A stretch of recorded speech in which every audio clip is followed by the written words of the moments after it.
everyone, and welcome back to Jesse Hecht Creative. Today we're going over Pokemon Select Jigglypuff, Mewtwo, and Rayquaza from Jazwares. Before we begin, make sure to hit that like button and smash that subscribe button.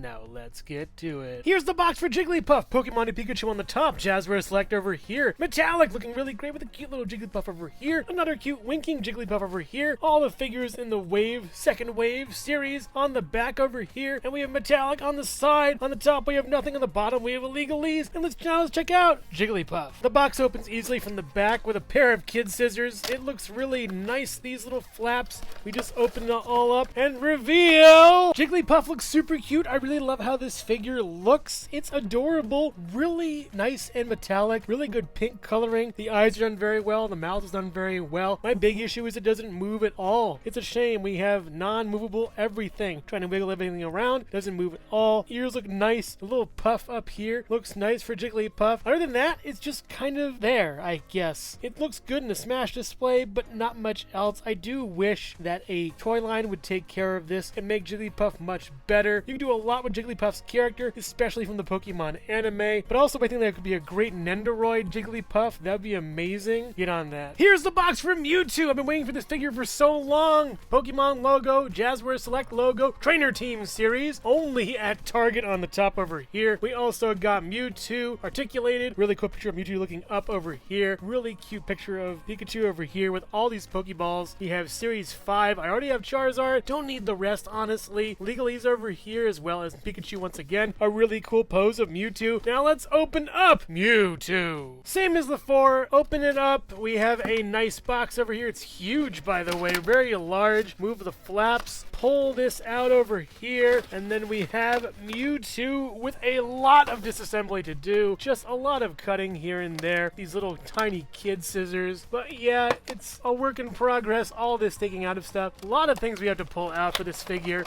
But it isn't really that bad. I almost forgot about the tail for a second. Let me just get this cut open a little bit over there. Kind of difficult, but very well worth it. Why are there so many of these? I don't know. There's too many things keeping Mewtwo in this casing, and yeah, that's kind of weird.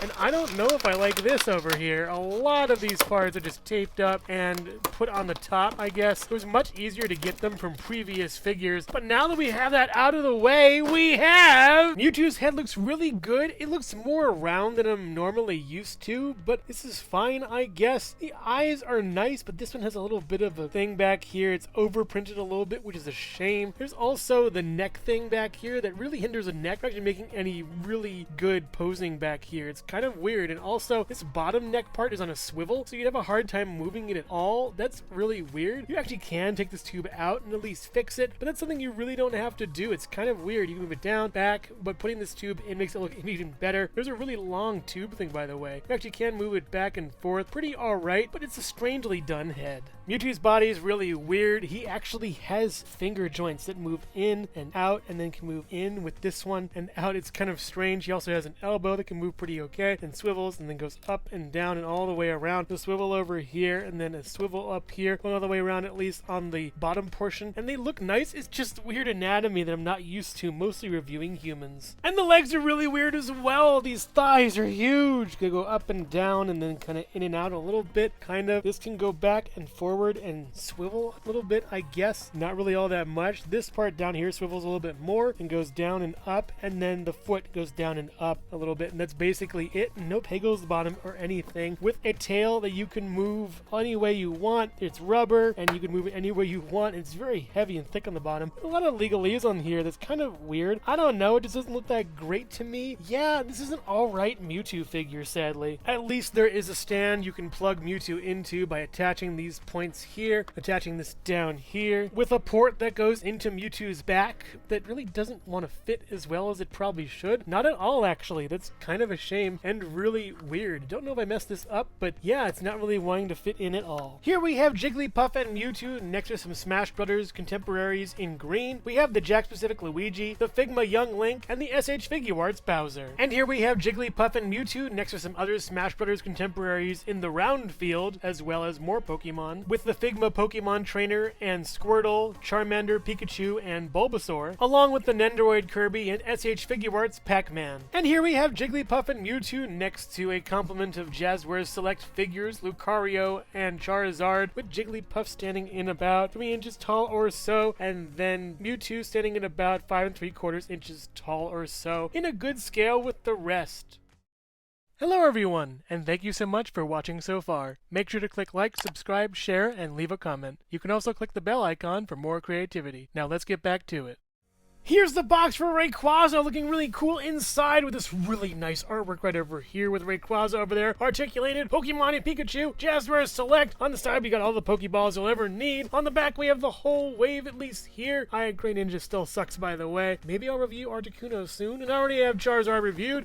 This is a cool picture of Rayquaza over here. All the junk in the bottom that you'll never need to really read. And now let's take a look at Rayquaza. We've opened one box like this. We can open a second one like this. We open this up. We open these flaps. We pull this whole thing out over here without destroying the actual box. And the stand that I never really reviewed, we never really need, has popped out. And now we just gotta, I guess, cut all these pieces out very carefully. Be very gentle with it. You know, it isn't really rocket science, but these aren't really good scissors either. Trying to figure out how to cut all these has kind of been a pain, but it serves to keep the figure in the box and not really rattling around, so you have all this like junk going on. These ears, you have to cut all these off over here, and one in the back too. It's kind of being real sneaky.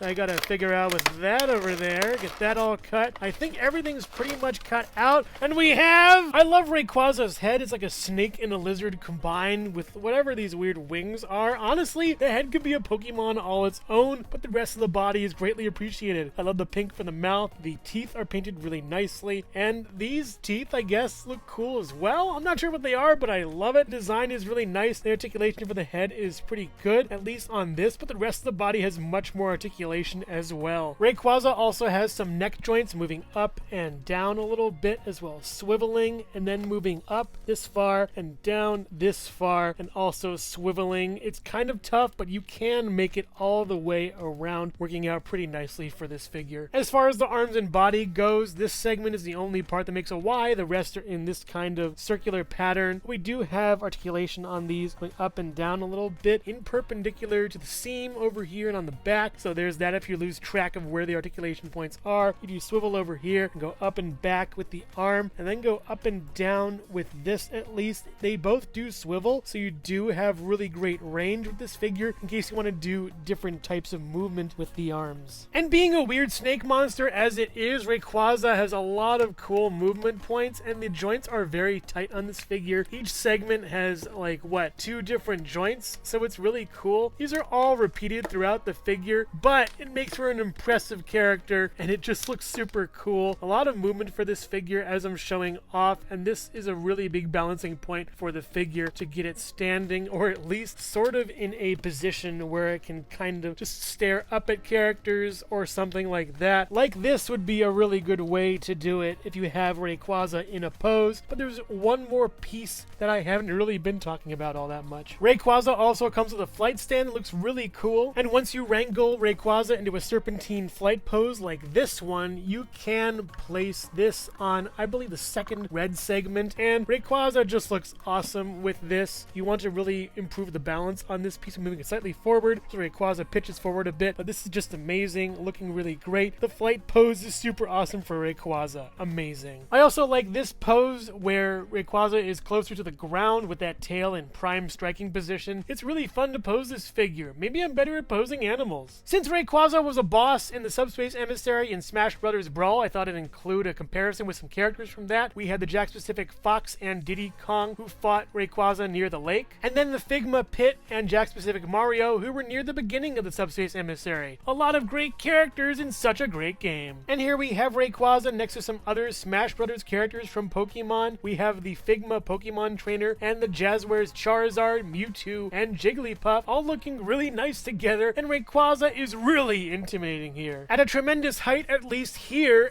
around 8 inches tall or so. Overall, gotta smash them all. Jigglypuff is a really nice figure here. I really appreciate the attention to detail. It looks really amazing. I just feel like a different company should take this ball and roll with it, adding articulation, accessories, different face plates, the works. Similar to how Nendoroid did Kirby, they really need to fix this course, Puffball. I was incredibly excited for Mewtwo, but I'm really let down. Loose joints everywhere, a tail that is really heavy and way too long, and the neck not really working as well as it could makes this figure kind of a dud for me. That being said, Mewtwo is one of my favorite Pokemon of all time, and I really like this figure. I wish I loved it though. The figure I never expected to love as much as I do now is Rayquaza. I really love how this figure works, feels, moves. The paint, articulation, sculpt, everything is just perfect about Rayquaza. One of the best Pokemon figures I've ever had. Probably one of my favorite action figures I've ever had. I really love the attention to detail, the smoothness, the paint, just everything is so great about this figure. The flight stand actually working is a major plus as well. If you're a fan of Pokemon or Smash Brothers, you probably already have these figures in your collection, but if not, I would highly recommend Rayquaza. Just an awesome figure. Maybe get Jigglypuff if you like Jigglypuff, or Mewtwo if you like Mewtwo, but I think there's better offerings for those two at different places. But make no mistake, if you want to get these figures on your shelves, you have to Pokemon. So which Pokemon is your favorite here, or which one is your favorite out of the thousands they've released apparently? Let me know in the comments. Thank you so much for watching Jesse Hecht Creative. Make sure to click like, subscribe, share, and leave a comment. You can also visit us at jessehechtcreative.com for more reviews like this one. Thank you so much for watching, and keep being creative. Stay tuned.